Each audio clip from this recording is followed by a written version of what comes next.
My name is Angie. I live in Huntington Park. I lived here since I was 3. My parents came from Mexico. We were staying in South Central, and then when they found this house on the Penny Saver, so then they came and we started living here. I always wanted to make music, so actually like the mic that I used for basically all of this 3ish shows, my mom bought it for me when I was like 10 or something because I really wanted to be in a band.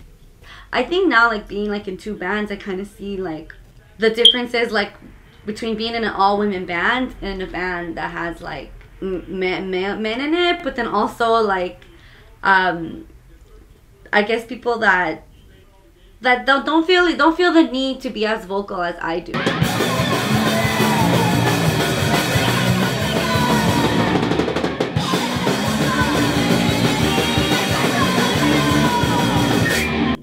I mean, as women, like, we're kind of taught to, like, bring each other down, to not be understanding of one another, like, don't create community with the women that you're around, to put, like, a lot of bullshit, I don't know, to just kind of prioritize a lot of, like, maybe petty things or things that don't really matter, when in reality, it's like, well, if we're already, like, creating music, like, why not, try and create community with it?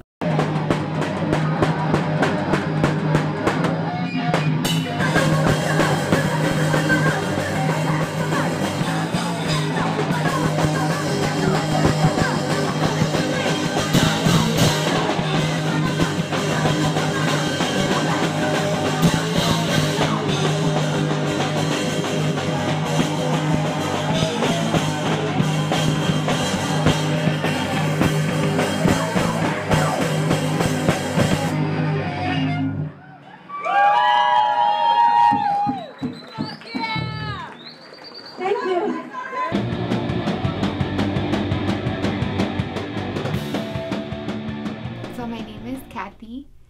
I used to be in a band called Este. I used to drum for them, which was cool. So I got into punk when I was in high school. High school. Take me back. So it was either you were going to parties or you were going to shows. I went to a couple flyer parties, you know. It was alright, but it wasn't really my scene. I started going to shows and I was like, oh, what? Like, the desmadre? Oh, I like it.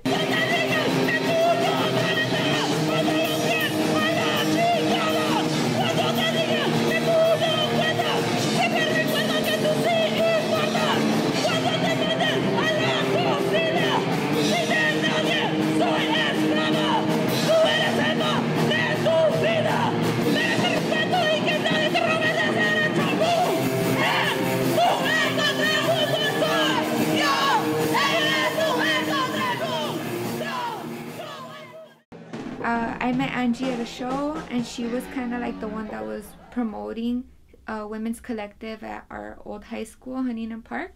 And I was like, oh shit, like, I'm about that. I'm gonna check it out. And then I went, and it was just like a bunch of different things. Like, we would always have icebreakers, and then it would go into really deep conversations, you know. And I would just be like, fuck, like, that's hardcore. And I would just feel really inspired just by some of the things that we would be comfortable enough to share with each other. So I felt that our music would be able to, or music that my friends and I could create, that would be able to just say all those things, you know, that we're too shy or we're not comfortable enough to share with anyone. Because yeah, like, I think that's how a lot of music is, you know, that there's just things that you don't want to say, so you say them through your music because I don't know what other way, you know? I was talking to a couple of my homegirls about it too. Recently, I feel like there's been a movement, like a shift towards a lot of apoyo for mujeres in the punk scene, and I think that that's cool. Like I really appreciate it, you know? I feel like kind of when the story started, well, maybe even before then, like Bruce Violet and Tuberculosis, all these dope ass bands.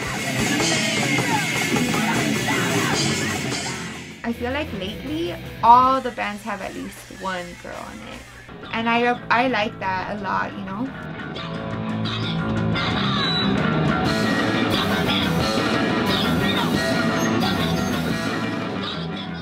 That's why I think the whole Ponkeras group is like super tight, you know, because I think that we're all kind of forming our little community, getting to know, network within each other, and just making shit happen for ourselves. Like I feel like it brought out of myself a lot that I thought I couldn't demonstrate anywhere else.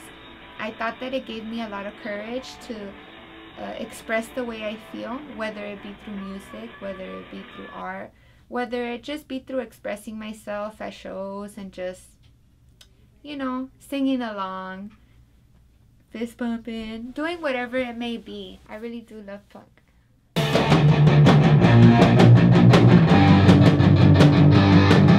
Well, Chicas Rockeras is a rock and roll camp for girls in Southeast LA for 8 to 17-year-olds. And we're both like, if we ever this in our neighborhood, it has to be a name in Spanish. Yeah. And it has to be something that parents would be like, oh, rock camp, like, guess eso. We just knew it wasn't going to be appealing, so we were like, it has to be in Spanish. It has to be something rockera oriented, because in the Spanish community, it's not, you don't, I mean, you could say ponquera, but it's, a lot of the times, it's, you're called a rockera no matter what genre you actually listen to. So regardless if you listen to metal or you listen to punk, your parents will still refer to you a lot of the times as a rockera. So, but Jesus Saldamaldo actually has this amazing art piece of Alice Bag. Yeah, of this one right here. I loved how it said para las rockeras, and so I was just sitting here one day and I was just like, para las rockeras. Well, which rockeras? Oh, young girls, chicas rockeras.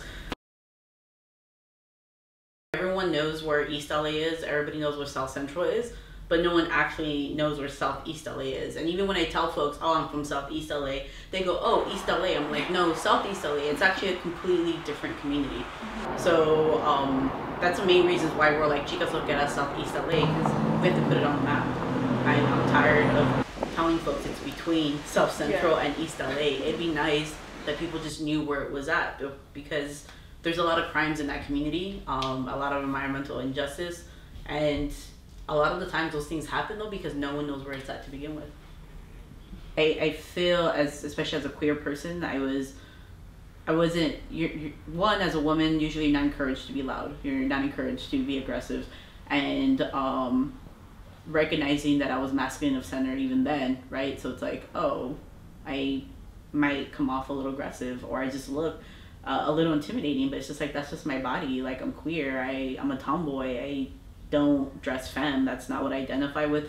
And I felt like when I got into the punk scene, I was just like, oh, it's okay here, it's accepted, and it's welcoming in a lot of ways. I think there's still a lot of sexism there, of course, but as far as like my layers of identity, I was just like, oh, it's okay for me to punch someone here. It's okay to run around and slam my body into somebody, which felt good, and it was very freeing. And that's how I got into punk, and that's why I stayed in punk for so long.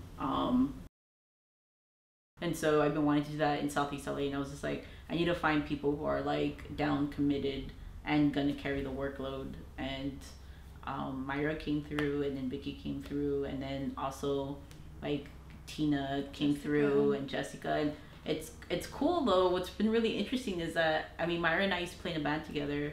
Vicky plays in the band with Binky, and so they come through. But like, I've known Tina for years, also through the punk scene, right? Our bands used to play together. Angustia. Yeah, Angustia, and this is the first time where we've like, let's organize something together. So it's been really awesome to also get to know these folks as in a different way. in a different capacity of than just going to punk shows. It's, yeah. I felt like it just worked out so amazing. Like the timing was perfect, the people were perfect. Like it's fucking happening. Yeah.